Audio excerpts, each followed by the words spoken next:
시청자 여러분 안녕하십니까? 3월 6일 목요일 KBC 뉴스와이드 시작합니다. 윤석열 대통령 탄핵 심판 선고가 초읽기에 들어갔습니다. 선고 이후 전국의 향방은 어떻게 될지, 그리고 5월 조기 대선을 기정사실화하고 있는 정치권의 움직임도 함께 짚어보도록 하겠습니다. 오늘은 이형석 더불어민주당 전 국회의원, 오승용 메타보이스 이사와 함께 이야기 나눠봅니다.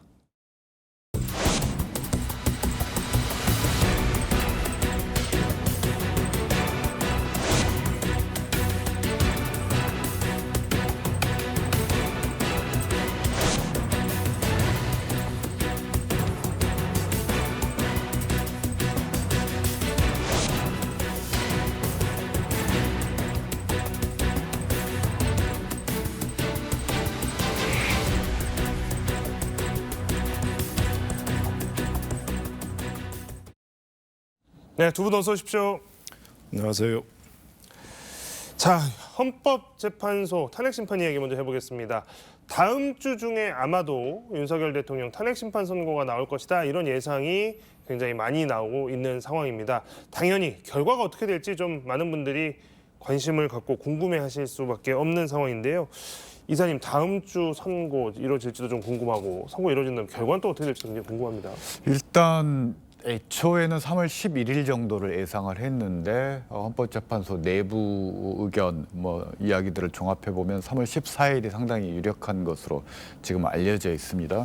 그렇지만 지금 헌법 34조 2항에 보면 대통령 선거일은 항상 수요일로 하도록 돼 있고, 선거 전날이나 다음 날이 휴일일 경우에는 일주일 연기하도록 돼 있기 때문에 3월 11일부터 19일까지 어느 때 하든지 간에 결국 만약에 탄핵 심판이 인용이 된다면 조기 대선일은 5월 14일경에 치러질 확률이 가장 높다.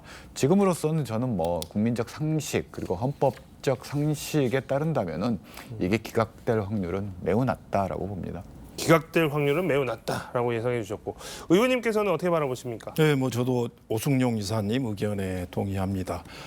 당연히 탄핵이 인용돼야 된다 이렇게 보고 있고요. 특히 12월 3일 비상계엄 이후에 대한민국의 국격이 어떻게 돼 있습니까? 지금 민주주의 후진국으로 어떤 나라에서는 조롱도 하고 있고요.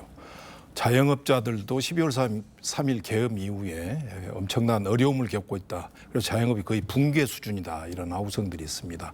특히 어제 트럼프 연설을 보셨겠지만 트럼프의 관세 전쟁이 이제 시작이 됐지 않습니까?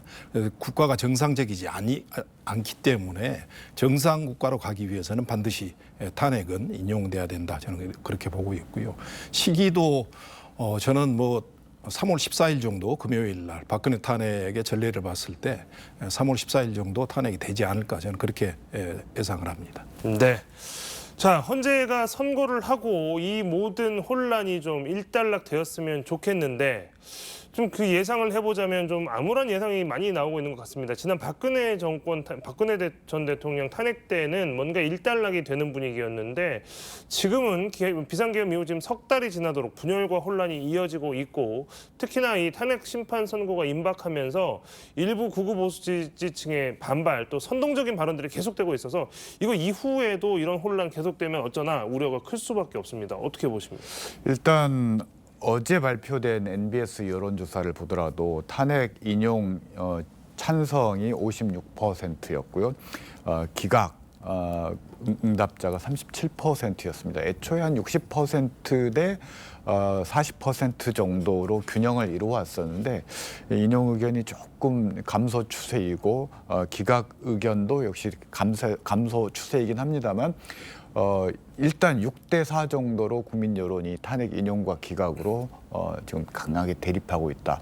또 하나는 이 모든 사태의 원인 제공자라고 할 수 있는 윤석열 대통령이 정말 국민과 국가에 대한 책임이 있다면 최후 변론에서, 최후 진술에서 어떤 결과가 나오든지 간에 승복하고 국민이 여기에 따라야 된다라는 메시지를 내놓아야 되는데, 본인의 탄핵 기각을 전제로 복귀하면 개헌을 하겠다라는 전혀 엉뚱한 얘기, 국민 분열과 갈등을 조장하는 발언을 했다라는 거죠. 저는 이런 부분에서 다시 한번 윤석열 대통령에 대한 안타까움과 또 어떤 책임성 부재, 이런 것들을 느꼈습니다. 자, 의원님께서는 이 혼란에 대한 지속의 가능성, 일단락의 가능성 어느 쪽이 더 높다고 보십니까?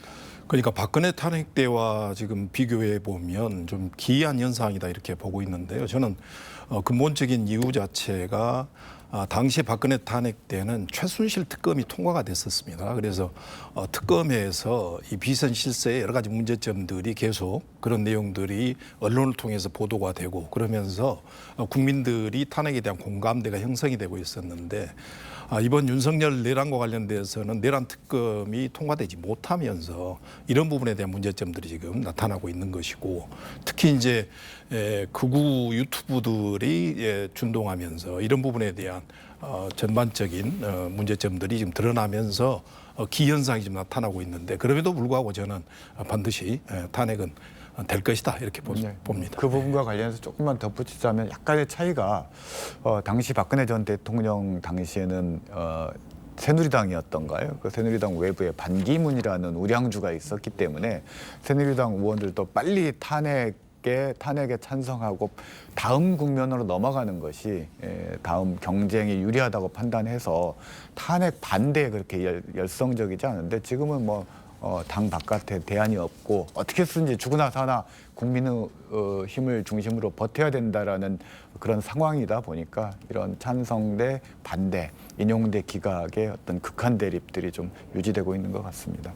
그런데 실질적으로 이게 이제 탄핵이 인용되고 나면 제가 볼 때는 국민의힘 내부도 급속히 저는 대선 국면으로 접어들 것이라고 봐요. 그래서 그렇게 되면 이제 어느 정도 지금 이 양상들은 수습이 되지 않을까 그렇게 또 생각을 갖습니다. 예. 일단 뭐 탄핵이 인용이 된다라고 하면 이제 60일이라는 시간이 굉장히 짧은 시간에 이제 다음 대선을 치러야 되기 때문에 뭐 그쪽으로 올인하게 되는 것은 좀 당연한 예상되는 수순이겠죠. 자, 윤 대통령에 대한 탄핵 심판 선고가 다가오면서 조기 대선을 가정한 여론조사들이 지금 굉장히 많이 나오고 있습니다. 지금 뭐 아무래도 뉴스 조회도 굉장히 많이 되고 있는 것 같고 또 이제 유튜브라든가 다른 뭐 시사 프로그램에서 이런 여론조사들에 대한 분석도 지금 굉장히 많이 나오고 있는데 탄핵 이후에 빠르게 회복됐던 국민의힘 지지율이 최근에 또 다시 이제 빠지는 모습입니다. 하향세로 좀 접어든 모습들이 추세상 반드시 보이고 있는데 최근에 이제 보수 집회가 더욱 거세지고는 있지만 여론조사에서는 국민의힘 지지율이 떨어지고 있다. 이거 어떻게 분석해야 됩니까? 이제? 일단 ARS 조사와 전화 면접원 조사가 좀 다릅니다. ARS 조사의 경우는 국민의힘 지지율 하락세가 좀 가파른 편이고요. 반면에 전화 면접 조사에서는 오차범위 내에서의 경향적인 하락 추세인데요. 어찌됐건 국민의힘 지지율이 하락 추세인 것은 사실입니다. 그것은 결국은 지금 현재 국면이 탄핵 인용, 탄핵 선고일이 가까워오면서 탄핵 인용에 대한 기대감이 커가고 있는 측면들이 있는 거고 또한 탄핵 인용을 통해서 민주당에서는 탄핵 인용 이후에 어떤 대한민국 국가 정상화를 위한 여러 정책적인 의제들을 던지고 있는 측면들도 실제로 지지율에 좀 영향을 미치고 있는 것 같습니다. 반면에 국민의힘 같은 경우는 윤석열 대통령 지키자, 탄핵 기각시키자 외에 어떠한 의제도 없는 상황에서 좀 이 지지층이 형해화된 그런 측면들이 있다. 그래서 이런 지지율의 하락세로 이어지고 있고 국민의힘을 지지했던 응답자들도 유보층으로 이동하고 있는 그런 흐름들이 관찰이 됩니다. 의원님, 지금 이제 국민의힘의 지지율이 빠지고 있는 것은 좀 여러 조사들에서 공통적인 좀 추세로 보이고 심지어 뭐 이제 중도층 조사라는 것도 따로 하다 보면 더 심각하게 빠지고 있는 상황이고 이제 이런데도 불구하고 국민의힘 당 지도부나 의원들은 좀 아직 여전히 지금 뭐 이사님 잠깐 말씀해 주셨지만 극우 집회에 참여를 한다거나 아니면 아직도 윤석열 대통령 지키기에 좀 올인하는 듯한 모습 이렇게 보이고 있거든요. 이것도 하나의 전략이라고 볼 수 있을까요? 뭐 때문에 지금 이렇게까지 계속 매달려 있는 걸까요? 전략이라고 보기는 좀 그렇고요. 제가 볼 때는 지금 국민의힘 입장에서는 어쨌든 탄핵이 인용되는 것을 막기 위해서 전체적인 극우 유튜버나 보수 세력들을 준동하고 있는 게 사실이다. 저는 이렇게 봅니다. 그래서 지난번 집회에도 대규모로 국민의힘 의원들이 참여했다 이렇게 보고 있는데 최근에 서천호 의원들의 발언이나 이런 것을 봤을 때는 제가 볼 때는 국민들이 이런 부분에 대한 판단을 정확히 내리고 계신다 이렇게 봐요. 예를 들어서 국민의힘이 극우 쪽으로 계속 이렇게 포집하면서 그 부분에 대한 중도층은 이제 이탈을 하게 되는 것이고요. 특히 이제 구구 세력들 중에 최근에 뭐 캡틴 아메리카 뭐 이런 안모 씨 같은 경우 이런 이제 실체들이 드러나고 있는 거 아니겠습니까? 그리고 정광훈 씨 같은 경우도 최근에 언론에 보도된 걸 보면 딸이 뭐 대표로 있는 재단에 알뜰폰을 이렇게 하는 이런 여러 가지 내부적인 문제점들이 드러나면서 여기에서 중도들은 이탈하고 있고 국민의힘의 지지율은 빠질 수밖에 없다. 그리고 저는 이제 이 현상이 앞으로도 계속 지속될 것이라고 봅니다. 예를 들어서 이제 3월 25일부터 내란죄에 대한 이제 형사소송이 진행이 되고 그 부분에 대해서 그동안에 계엄에 가담했던 뭐 김용현을 비롯한 노상원 이런 계엄 가담자들의 실체들이 하나씩 언론에 알려지고 기소 내용들이 밝혀지고 하게 되면 국민의힘의 저는 지지율은 더 하락할 수밖에 없다 이렇게 봅니다. 일단 국민의힘의 의제 설정 능력이 현저히 떨어지고 있다.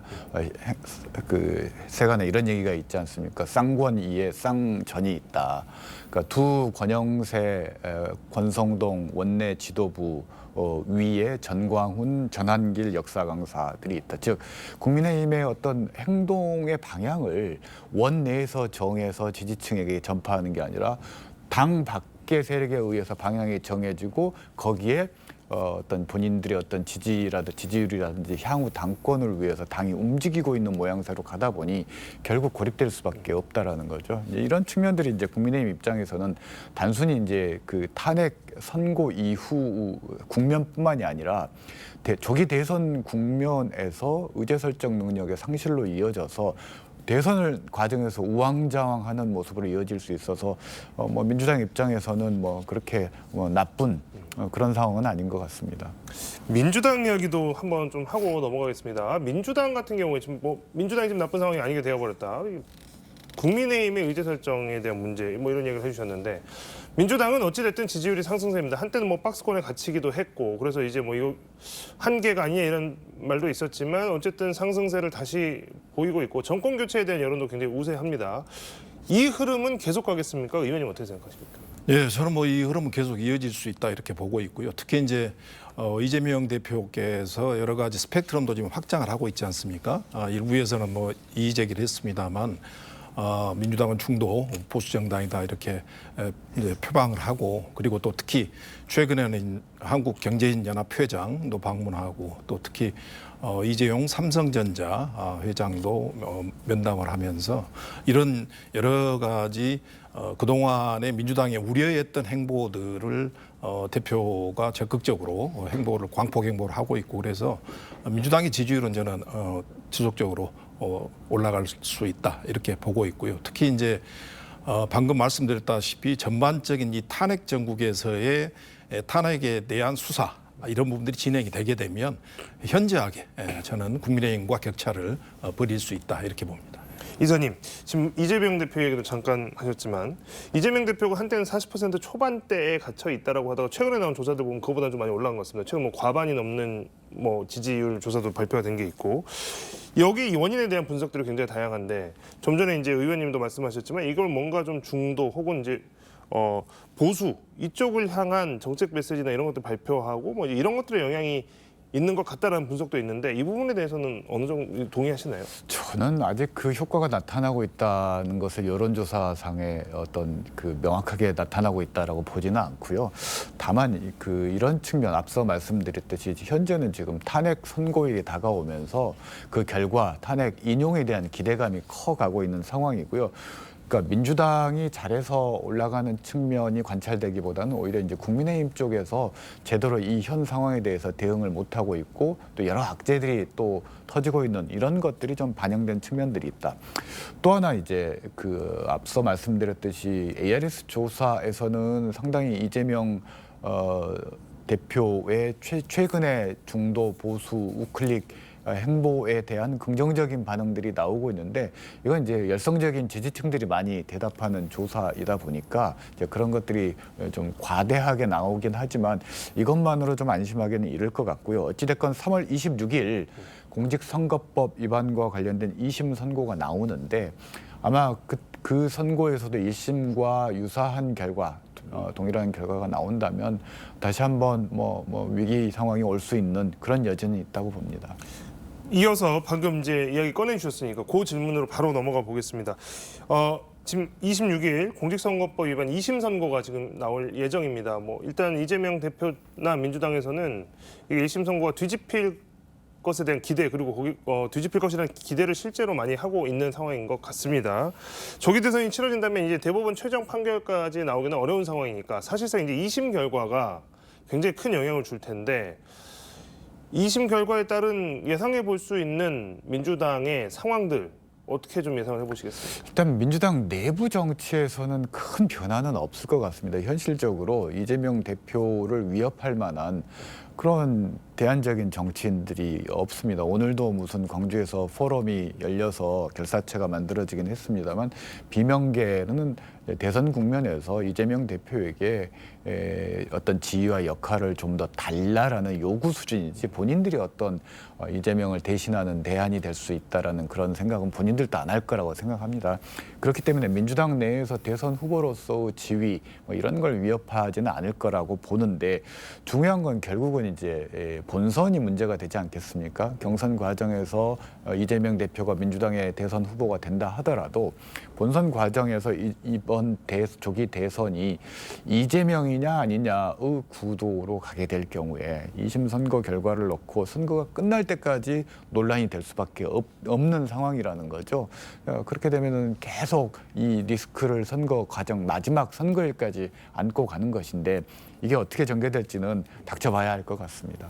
의원님께서는 이 항소심 선고 어떻게 예상을 하시는지 그리고 이 여파에 대해서 상황별로 어떻게 좀 예상이 되시는지 궁금합니다. 국민의힘 입장에서는 항소심 결과 여부를 떠나서 아마 기승전 이재명 이제 죽이기를 계속 할 것 같아요. 근데 실질적으로 지금 이재명 대표의 여러 가지 선거법부터 그동안의 검찰의 수사 내용들 또 기소 내용들을 쭉 보면 이것은 명백하게 윤석열 검찰, 한동훈 검찰의 전 기획이다 저는 이렇게 봅니다. 그렇기 때문에 이번에 선거법과 관련돼서도 사법부에 좀 현명한 판단이 있을 것으로 보고 있고요. 만약에 그렇지 않고 실형이 나온다고 하더라도 제가 볼 때는 방금 앵커께서 말씀하셨다시피 대법원의 판결이 남아있기 때문에 그게 크게 대선에 영향을 주지는 않을 것이다. 그리고 또 어떻게 보면 그런 검찰의 이런 탄압이나 이런 부분들이 민주당 내부의 결속을 더 강화시킬 수 있는 그런 계기도 되지 않을까 하는 생각을 갖고 있습니다. 하지만 지속적으로 국민의힘은 이 사법 리스크를 가지고 물고 늘어질 것이다 하는 예측은 합니다. 네. 자, 이제 앞서 얘기한 대로 이제 정치권은 5월 대선 준비로 사실 접어든 것 같습니다. 뭐 탄핵 심판 결과 아직 나오진 않았지만요. 특히 이제 국민의힘은 윤 대통령 탄핵에 반대든 하면서도 그 대선 주자로 불리는 분들은 이미 움직임을 굉장히 활발히 하고 있죠. 오세훈, 홍준표 두 유력 주자들 같은 경우에는 그런데 명태균 게이트와 관련해서 상당한 위기와 부담을 맡고 있습니다.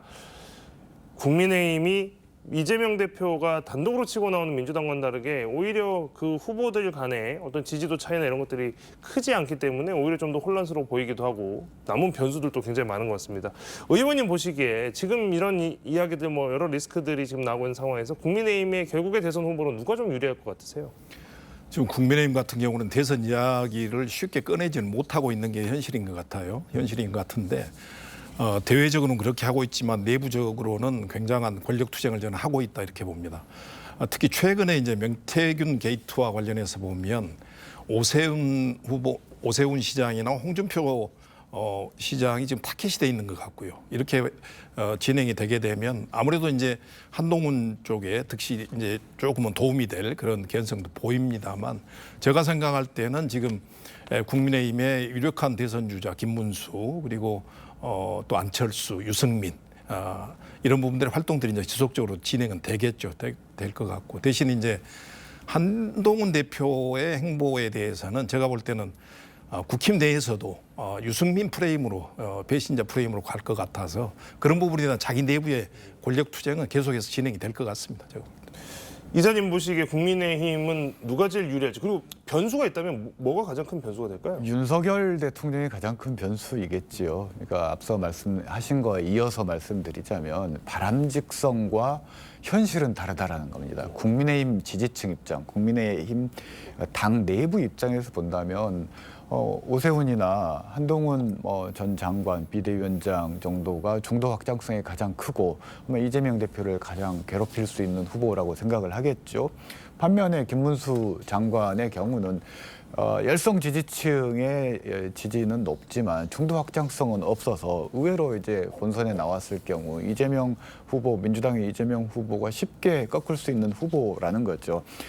그러니까 딜레마는 이런 겁니다.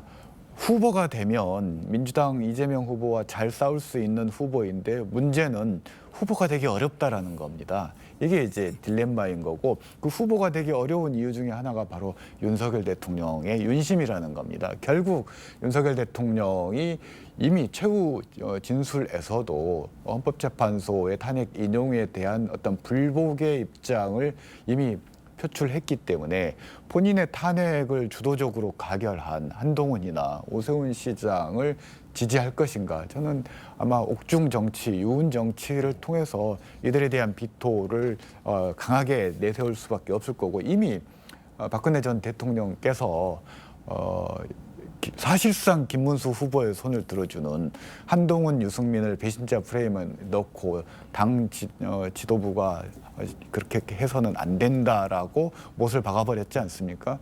이런 여러 가지 것들이 이재명 대표에게는 굿뉴스일 거라고 봅니다. 네.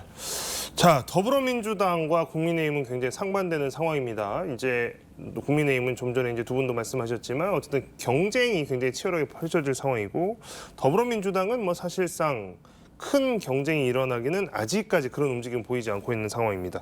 이재명 대표의 독주 체제의 가능성이 높게 점쳐지고 있는 상황인데요. 이재명 대표가 통합에 대한 요구, 통합에 대한 주변의 요구들을 좀 받아들여서 최근에 이제 비명계 인사, 유력 야권 인사들과 연쇄 회동을 하고 있습니다. 그리고 지금 이제 뭐 마무리가 일단 됐습니다. 유력한 대권 주자 후보들 그리고 뭐 과거에 사이가 안 좋았던 분들 뭐 이렇게 해서 만나고 있는데 이 행보에 대한 평가를 좀 어떻게 하시는지 궁금합니다. 뭐 나름 성과를 냈었고 특히 박용진 전 의원의 경우와는 화학적인 결합까지 이루어내고 했다라는 거죠. 근데 어제였던가요? 한 유튜브의 방송에 출연해서 비명계가 검찰과 짜고 뭐 본인에 대한 체포동의안을 통과시켰다라고 얘기함으로써 그동안 통합 행보하셨던 것을 다 까먹었다. 뭐 이렇게 말씀을 드려야 될 것 같은데 이건 큰 실수인 것 같습니다. 네. 저 의원님께서 보시기에 이렇게 연쇄 회동 또 거기에 대한 반응들을 어떻게 평가를 하시겠습니까? 뭐 우리 오승용 이사께서 우려의 말씀을 해주셨는데 그동안에 이제 이재명 대표가 비명계 인사들을 쭉 이렇게 면담을 했었고요, 미팅을 했었는데 굉장히 긍정적인 반응들이 나왔었죠. 근데 방금 이제 그 말씀을 하신 게 제가 볼 때는 이재명 대표께서 앞으로 대선을 앞두고 내부의 적과 관련된 이런 부분에 대한 좀 우려, 경계의 말씀을 하셨던 것 같아요. 근데 당시에 제가 그 이재명 대표에 대한 체포동의안이 국회에 와 있을 때는 현역 의원이었기 때문에 그 당시에 의원총회를 이제 기억을 하는데 그런 좀 흐름들이 있었던 게 맞습니다. 왜냐하면 당시에 조정식 사무총장이 굉장히 격분해서 이렇게 의총에 나타났었어요. 그런 걸 봤을 때는 이재명 대표가 그 문제 제기했던 그런 부분에 일정 부분의 어떤 첩보들이 당내에는 접수되지 않았었는가 하는 생각을 갖고 있고요. 하지만 이제 그런 부분들이 앞으로 대선을 치르는데 그리고 또 당내를 통합하는 데는 대표께서도 좀 자제할 필요는 있다 이런 생각 같습니다. 네. 네. 자, 대선에 대한 이제 이야기들, 대선에서 뭐가 가장 이슈가 될까라고 보면 아직 뭐 본격적인 대선 국면에 접어든 것은 아니지만 어쨌든 지금까지 상황으로 봐서는 개헌론에 대한 이야기가 가장 많이 나오고 있는 것 같습니다. 이재명 대표를 제외한 여야의 유력 대선 주자들이 굉장히 많은 수의 대선 주자들이 임기 단축을 포함한 개헌론을 띄우고 있습니다. 임기를 뭐 3년으로 해서 다음에 총선과 같이 치르는 방안에 대한 이야기를 좀 가장 많이 하는 것 같고 특히 야권에서는 하나같이 지금 비명계 야권 주자들이 전부 다 이 개헌론을 띄우고 있는 상황인데요. 자, 개헌론에 대한 이야기들, 이게 유불리를 서로 따르겠지만 이런 논의들이 실제로 이번 대선 과정에서 중요한 이슈로 될 수 있을까? 어떻게 생각하십니까? 이제 이슈는 만들어내려고 하겠죠. 국민의힘에서도 마찬가지고요. 그래서 임기 단축 개헌론이랄지 그리고 또 개헌에 대한 여러 가지 문제 제기를 할 텐데 제가 볼 때는 이것은 이 대선을 앞두고 개헌론을 띄운다는 것은 물타기 개헌이다밖에 볼 수는 없고요. 특히 이 개헌에 대한 프레임으로 대선이 들어가게 되면 자칫하면 저희 민주당 입장 같은 경우는 크게 실수할 개연성도 있다. 저는 이렇게 봅니다. 그래서 이 대선 개헌과 관련돼서는 저는 좀 더 심도 있게 논의할 필요가 있다. 즉 권력구조 개편부터 선거제도 개편 그리고 전반적인 사회 개혁까지 즉 87 체제에 대한 전체적인 큰 틀의 개헌 문제에 대한 접근을 해야 될 필요성이 있다. 그래서 저는 대선을 치르고 난 이후에 이 개헌에 대해서 헌법학자를 비롯해서 정치계 그리고 시민사회까지 포함한 이 개헌을 논의할 수 있는 기구를 별도로 만들어서 충분한 시간을 갖고 연구하고 검토하고 해서 7공화국 헌법을 만들어내고 그 부분에 대해서 저는 내년에 있을 지방선거 때 국민투표로 해도 늦지 않다. 그렇기 때문에 지금 대선을 앞두고 자꾸 개헌을 띄우는 것 자체는 저는 새로운 대선에 대한 물타기를 하기 위한 그런 정략적인 부분이 있다. 저는 이렇게 봅니다. 개헌의 이제 개헌 논의의 시기라고 하는 게 사실 정해진 건 아니어서 또 선거 때 하면 정략적이라고 하지만 이제 되고 나면 또 안 해버리는 뭐 이런 것도 있지 않습니까? 그래서 지금 이제 중요한 게 민주당 경선이든 아니면 본선이든 누군가가 내가 대통령이 되면 임기 단축하고 개헌해버리겠다 이제 이런 식으로 공약을 갖고 나올 수도 있다. 그러면 이제 또 어떻게 될지 모른다 이런 의견도 있습니다. 일단 뭐 선거 공약으로 개헌을 하겠다라는 약속을 할 수는 있겠지요. 그렇지만 현실적으로 개헌이라는 것은 사회 대개혁 의제들을 다 포괄하는 건데 조기 대선 60일 기간 동안 개헌안의 의제들을 논의하다가 그냥 선거가 다 끝나버릴 수 있는 그런 상황이라서 전혀 현실적이진 않다. 다만 이런 가능성은 좀 남아있는 것 같습니다. 예컨대 대선 경쟁 구도가 제3후보의 도움이 필요한 상황이 왔을 때 지난 3년 전 대선에서는 이제 안철수 당시 후보를 양쪽에서 서로 이제 연대하기 위해서 경쟁을 했고 결국 윤석열 후보와 단일화가 이루어지면서 대선 승패가 갈렸는데 만약 이번 대선이 그런 어떤 초접전 상황에서 그런 연합 정치가 필요하다면 개헌이 다시 한번 그 과정에서 매개가 될 수 있을 것이다라고 봅니다. 물론 그런 상황이 안 올 수 있다라는 점에서 그건 뭐 꼭 예정돼 있는 것은 아니라고 보는데 어찌 됐건 임기 단축 이야기하는 사람들은 좀 무책임한 사람들이고요. 지금 국가 정상화가 우선인데 임기 단축 단기적인 이익을 위해서 지키지 못할 약속 이야기하면서 개헌론을 입에 올리는 것은 저는 바람직하지 않다고 봅니다. 네. 자, 오늘 많은 이야기 나눴습니다. 오늘 이야기는 여기서 마무리하도록 하겠습니다. 지금까지 이형석 전 국회의원, 오승용 메타보이스 이사와 함께했습니다. 두 분 오늘 나와주셔서 고맙습니다.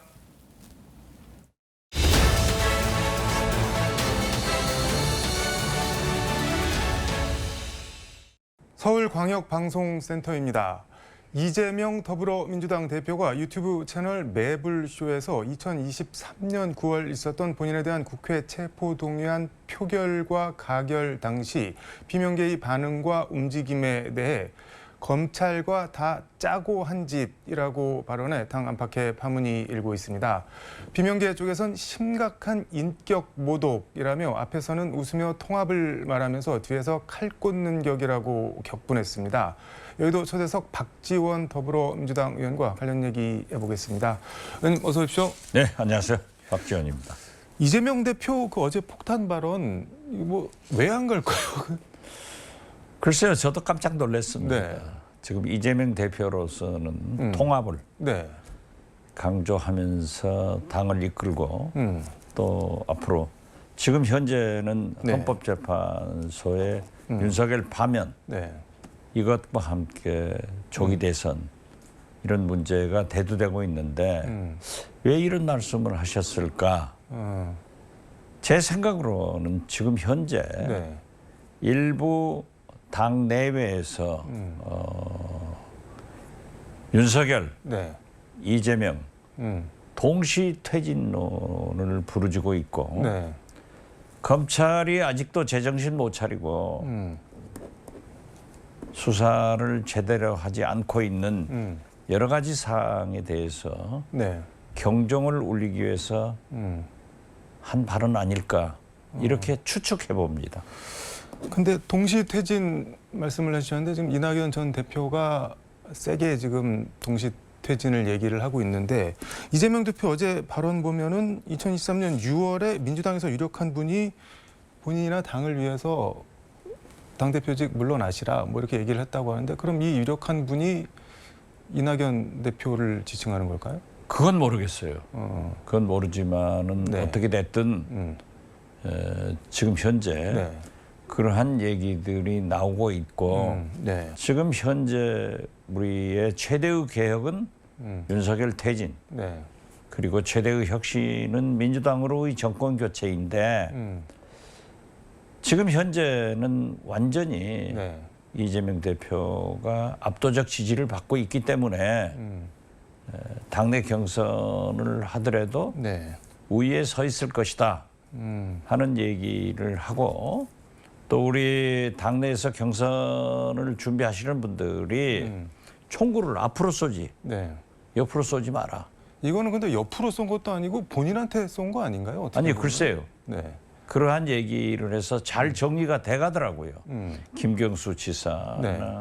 김부겸 총리, 김동연 지사 네. 다 그렇게 정리가 돼갔는데 왜 이런 말씀을 하셨는가 하는 거 보면은 지금 현재 그런 얘기가 대두되고 있잖아요.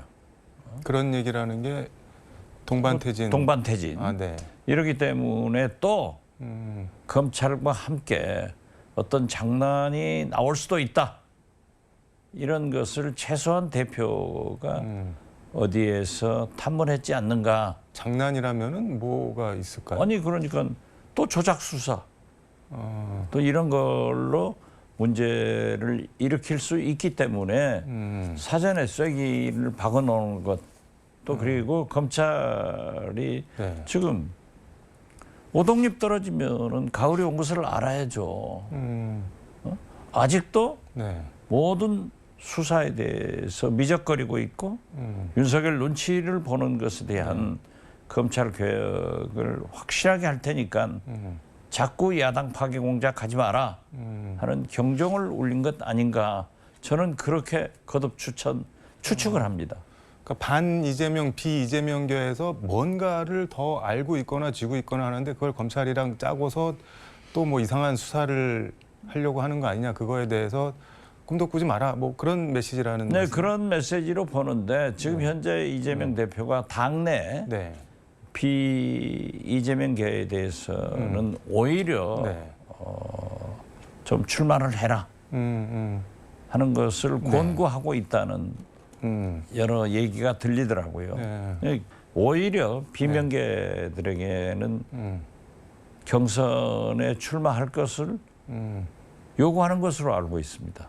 근데 뭐 비명계 일각에서는 들러리 세울 생각하지 말고 100% 국민 경선으로 가자 뭐 그렇게 얘기를 하시는 분도 있는 것 같습니다. 저는 그것도 일리가 있다고 생각해요. 지금 조국 혁신당 네. 등 5당에서는 100% 네. 국민 경선 가자.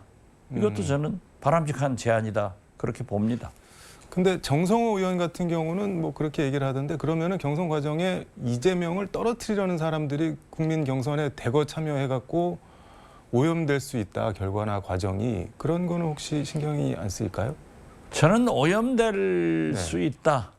이런 염려는 할 필요 없다고 생각해요. 오히려 네. 당당하게 이재명 대표는 임해서 네. 그 경선에서 이겨야 본선에서 이기지 경선을 두려워하면은 본선도 어렵다 그렇게 봐요. 그리고 지금 현재 네. 지난 윤석열 집권 3년간 한 번도 네. 차기 대통령 후보 여론조사에서 1등을 지금 현재는 마에 50% 선도 네. 돌파했잖아요. 네. 그렇기 때문에 저는 이재명 대표는 좀 당당하게 임하는 또 정책 토론도 세게 하는 네. 그런 모습을 보이는 것이 대통령 후보가 됐을 때 네. 내가 집권을 하면은 나라를 이렇게 만들겠다 하는 그러한 비전을 제시하는 길 아닌가 그렇게 생각합니다. 마에 50%를 돌파하셨다고 말씀을 하셨는데 저는 이재명 대표 어제 발언 보면서 이게 혹시 이제 자신감이 너무 과하게 붙어서 이제 주변에 뭐 이렇게 다른 소리 내거나 이런 거에 대해서 그러지 마시라는 소리를 하다가 이런 말이 나온 거 아닌가 그런 느낌도 드는데 지금 현재까지 네. 이재명 대표에게 불가론을 제시하는 사람들이 늘 30% 박스권에 걷혀 있다. 네. 네. 윤석열이 이 모양인데 더 증가하지 못하고 있다 하는 것을 공격했잖아요. 네. 그렇지만은 지난주 이번 주에 40% 50% 네. 양자 대결에서 넘으니까 네. 물론 그런 자신감도 있겠지만은 저는 이재명 대표가 그러한 경솔한 행동을 하실 분은 아니라고 생각해요. 또 마에 그 30% 박스를 40% 50%로 네. 넘어갔기 때문에 그런 자신감도 있었겠지만은 어떠한 경우에도 네. 검찰의 정치 개입 그러한 불장난을 용납하지 않는다 하는 의지의 표현으로 저는 좋은 방향으로 생각합니다. 근데 워딩 단어를 보면은 짜고 한 짓, 암거래 이런 아주 센 부정적인 말을 썼는데 당장 뭐 비명계 쪽에서는 심각한 인격 모독이다. 우리가 무슨 윤석열 정권 검찰 한동훈 장관이랑 짜고 뭐 당신을 어떻게 하려고 했다고 이게 말이나 되느냐. 그래서 사과하라 이러는데 그쪽에서는 또 그렇게 나올 수밖에 없을 것 같은데 이거 어떻게 수습을 해야 될까요? 그러면? 그쪽에서는 그런 네. 얘기를 할 수 있지만은 네. 저는 이재명 대표가 무엇인가를 네. 파악했기 때문에 검찰 개혁에 검찰의 선거 개입에 지금 현재 검찰의 수사 작대에 네. 쐐기를 박은 것 아닌가 이렇게 긍정적으로 봅니다.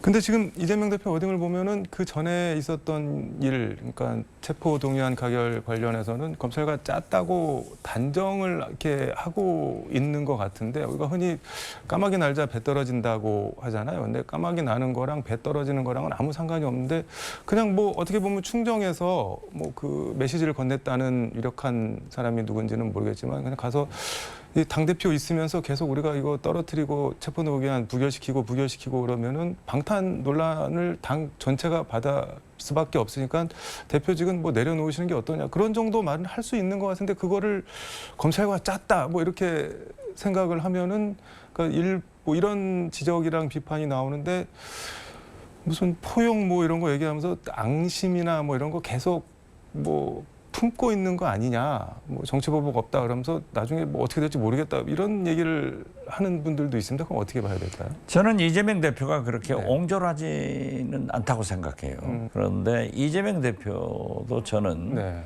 오히려 우리 민주당 내부에는 네. 지금 거듭 말씀드리지만 비명계 후보들에게 출마 좀 해라. 네. 같이 경쟁하자 하는 열린 마음의 말을 많이 한다고 그러더라고요.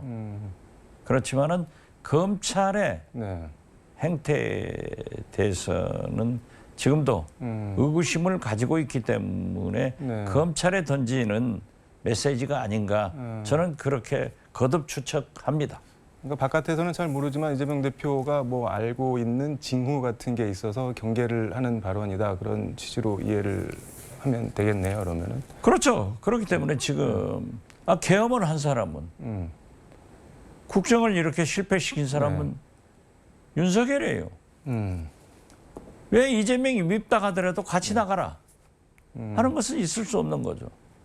앙금 내란 보복 뭐 이런 세력은- 거는 없다는 말씀인가요? 그렇죠. 내란 세력은 네. 윤석열인데 내란을 반대하고 투쟁한 이재명과 같이 나가라 하는 것은 논리적으로도 정치적으로도 정서적으로도 용납이 안 되는 거예요.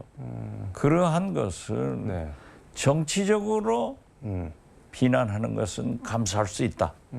그렇지만 검찰이 함께 개입해서 어떤 사건을 조작한다고 하면은 얼마나 이재명 대표가 검찰의 조작으로 인해서 보복으로 인해서 지금 현재도 무수한 고초를 겪고 있잖아요. 아니 근데 그렇기 때문에 지금 거기에 대한 경종을 사전에 차단시켜 준 것 아닌가 저는 그렇게 생각합니다. 근데 지금 말씀하신 대로 뭐 50%도 넘고 그랬는데 지지율이 다음 대선이 치러지면 가장 유력한데 검찰이 이 마당에 이재명 대표를 상대로 장난을 칠 게 있을까요? 근데 높으니까 장난을 치는 거죠.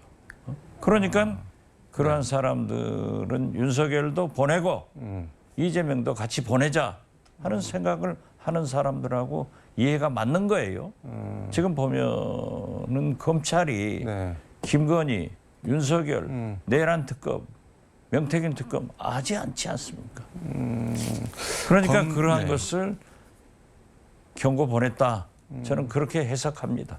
검찰에 있는 한동훈 라인이 한동훈 세우려고 뭐 움직인다 뭐 그런 뜬소문 같은 것도 있는데 그 약간 맞닿아 있는 그런 건가요, 그러면? 그 한동훈 라인도 있고 네. 아직도 대한민국 검찰은 윤석열 검찰이에요. 그렇기 때문에 제가 말씀 보도에도 얘기한 거죠. 오등잎 떨어지면 가글이 오는 것을 알아야 윤석열은 탄핵으로 파면되고 네. 새로운 시대가 열리면은 그러한 네. 검찰의 작태는 용납될 수 없다. 그것을 경고한 것 아닌가 저는 그렇게 봅니다. 알겠습니다. 윤석열 대통령 탄핵 심판 헌재 선고가 국회 탄핵 소추위원 맡고 있는 의원 말 들어보니까는 빠르면은 11일 다음 주 화요일에도 나올 수 있다고 하는데 지금 국민의힘이나 윤석열 대통령 지지자들 움직임이 뭐 심상치가 않은데 거의 폭동을 일으킬 뭐 예고를 해놓고 있던데 워딩 몇 개를 보면은 뭐 서천호 의원 같은 경우는 헌법재판소 모두 때려부셔야 된다 이런 말하고 김용현 전 국방부 장관은 문영배, 이미선, 정계선 처단해라 뭐 이러고 황교안 전 국무총리 지금 윤석열 대통령 변호인 맡고 있는데 헌재가 탄핵소추 인용한다면 폭동이 일어날 것이다. 폭동이나 예고하고 있는데 이거 어떻게 봐야 되나요? 극우 네, 선동자들의 얘기에 대해서 네, 우리 국민이 음, 들을 필요 없다. 그것은 궤변이다. 헌법 파괴자다. 대한민국 파괴할 사람들이다. 저는 그렇게 보고요. 네, 저는 이제 헌법재판소가 신속하게 탄핵 인용을 해주기를 바라는데 네, 지금 11일, 14일 아니면은 그로부터 60일 이내에 네. 대통령 선거가 있기 때문에 대통령 선거일이 연휴가 겹친대요. 아, 네, 그렇기 때문에 17일도 가능하다. 저는 그렇게 봅니다. 근데 이런 뭐 폭동 비슷한 거를 자꾸 이렇게 뭐 부추기는 듯한 말을 하는데 이게 이런다고 해서 내려질 파면이 안 내려지거나 안 내려질 파면이 내려지거나 뭐 그러진 않을 텐데 이렇게 해서 뭐를 얻을 수 있는 건가요, 국힘이? 그분들은 지금 현재 네. 말로는 윤석열 탄핵을 반대하고 있지만 네. 행동으로는 대선에 가 있어요. 네. 그것도 좋은데 오히려 당권에 가 있는 거예요. 대통령 선거에 실패를 하더라도 네. 우리는 당권을 잡아야겠다. 그러니까 윤석열 네.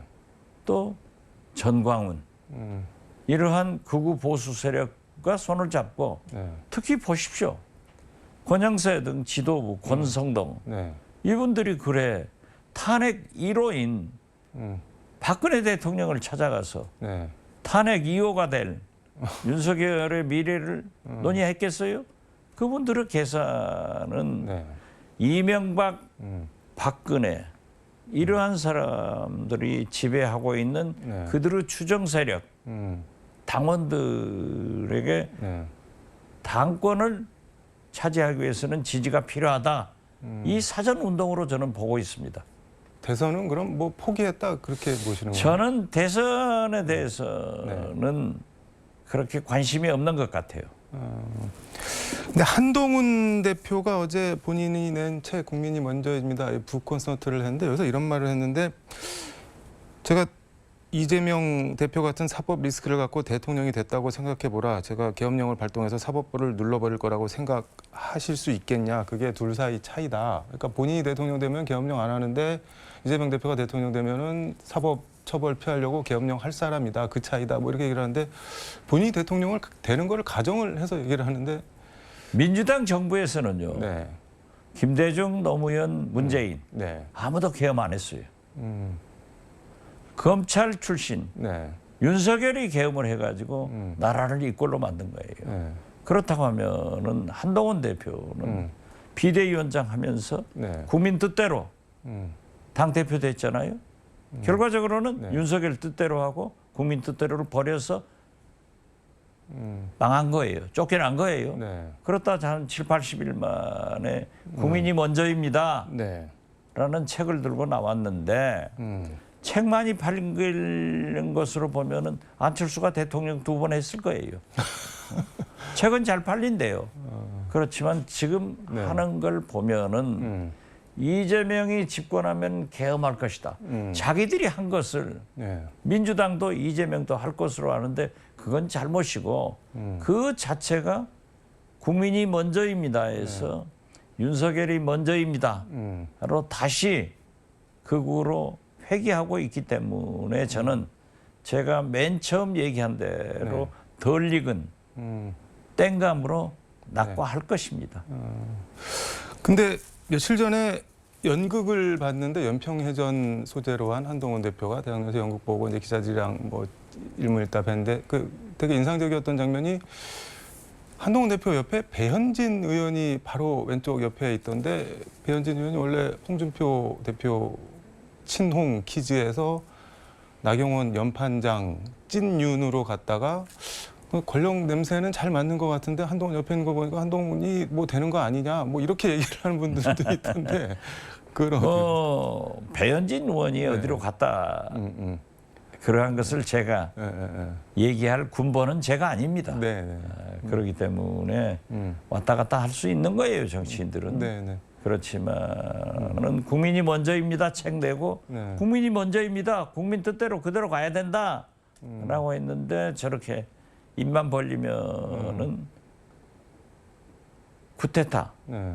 즉 반란 세력과 손절하지 못하고 이재명을 비난하고 심지어 계엄할 것이다 하는 엉터리 주장을 하는 걸 보면은 역시 그 책에 자기 검찰 경력은 싹 빼버리고 얘기하는 네.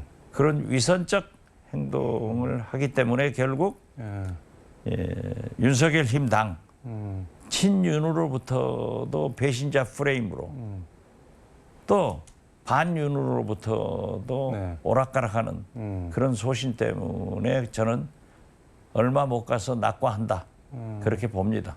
탄핵 반대 집회에 대해서 고맙고 미안하다 그런 얘기했는데 그 아무 소용이 없다는 말씀이에요. 그건 입으로 벌어서 입으로 망쳐버리잖아요. 알겠습니다. 오늘 말씀은 여기까지 듣도록 하겠습니다. 고맙습니다. 네, 감사합니다. 지금까지 서울광역방송센터에서 박지원 민주당 의원과 함께 전해드렸습니다.